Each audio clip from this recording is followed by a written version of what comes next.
Oras, jua,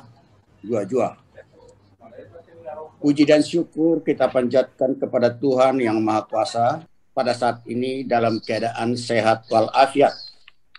Kita pun pantas bersyukur kepada Tuhan yang telah mengkaruniakan alam yang indah untuk orang-orang Batak dan seluruh umat manusia pada umumnya, khususnya masyarakat Batak di kawasan Danau Toba.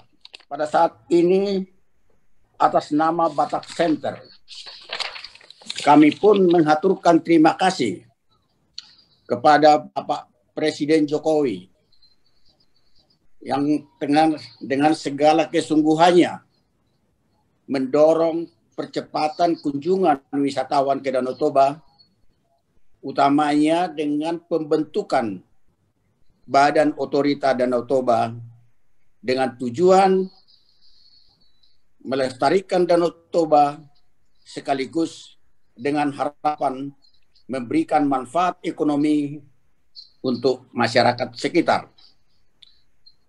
Pada kesempatan ini juga patut kita menyampaikan terima kasih kepada UNESCO yang telah mengakui kaldera Toba masuk dalam UNESCO Global Geopark pada tanggal 7 Juli tahun 2020 di Paris.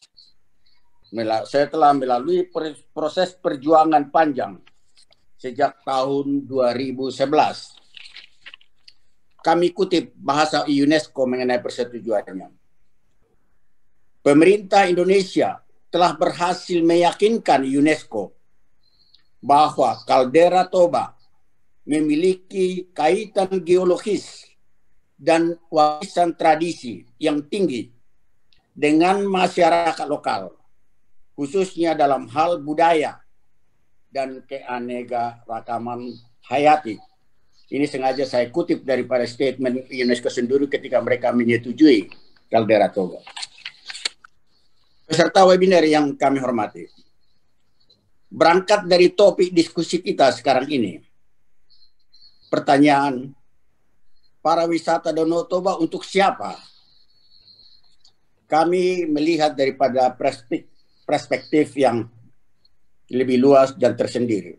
Pertama, menjaga dan memelihara ciptaan Tuhan, yaitu alam semesta, termasuk Danau Toba, sebenarnya sudah tertulis pada Alkitab. Kejadian 2 ayat 15 yang mengatakan, Tuhan menempatkan manusia atau Adam di dunia atau di Taman Eden adalah untuk memelihara ciptaannya.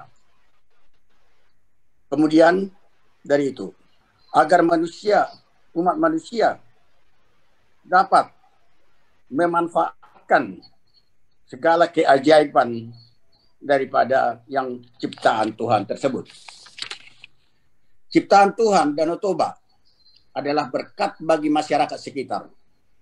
Karena dengan kedatangan pengunjung dan wisatawan ke Danau Toba akan merupakan sumber ekonomi yang memberikan lapangan kerja baru bagi masyarakat sekitar dan banyak orang dalam berbagai bidang, bahkan pemerintah daerah dan pemerintah pusat pun akan mendapatkan manfaat. Kembali kepada masalah kelestarian Danau Toba. Sesungguhnya merupakan tanggung jawab masyarakat sekitar dan pemerintah karena dengan atas lingkungan yang lestari, maka pemanfaatan Danau Toba secara berkesinambungan adalah menjadi berkat bagi masyarakat sekitar.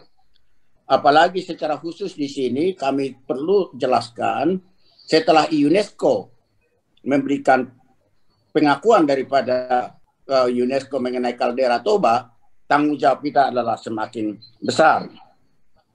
Dan sekaligus dalam hal ini adalah kita melaksanakan perintah Alkitab Kejadian 2 ayat 15 tadi. Kejadian yang tadi. Dapat kami tambahkan bahwa kawasan yang dimaksudkan dengan kawasan Danau Toba yang lestari adalah dari sisi kecukupan air danau. Kalau selama ini maka tinggi permukaan Danau Toba dianggap harus 905 meter di atas permukaan laut. Yang kedua, kawasan Danau Toba yang hijau dengan pepohonan yang indah sekitarnya, serta asri. Yang ketiga, air danau yang bersih, jernih, dan sehat.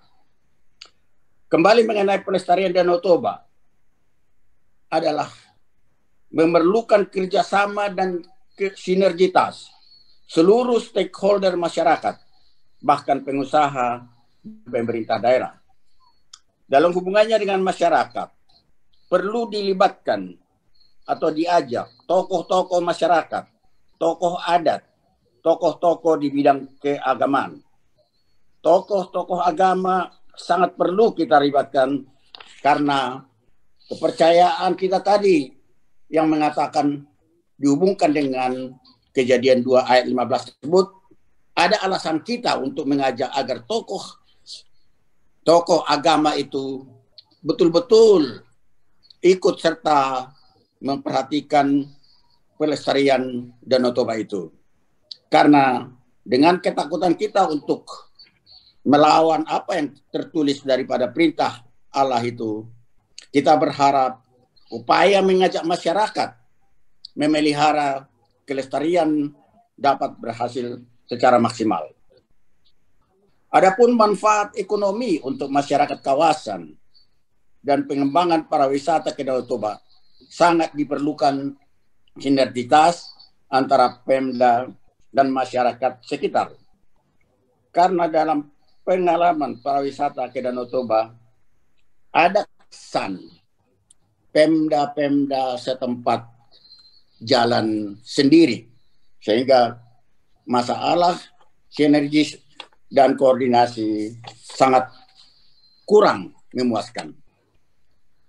Kita menyadari bahwa apa yang kita diskusikan pada saat ini tidak lebih daripada melahirkan pemikiran untuk mendorong pariwisata ke Danau Toba, sekaligus untuk melestarikannya.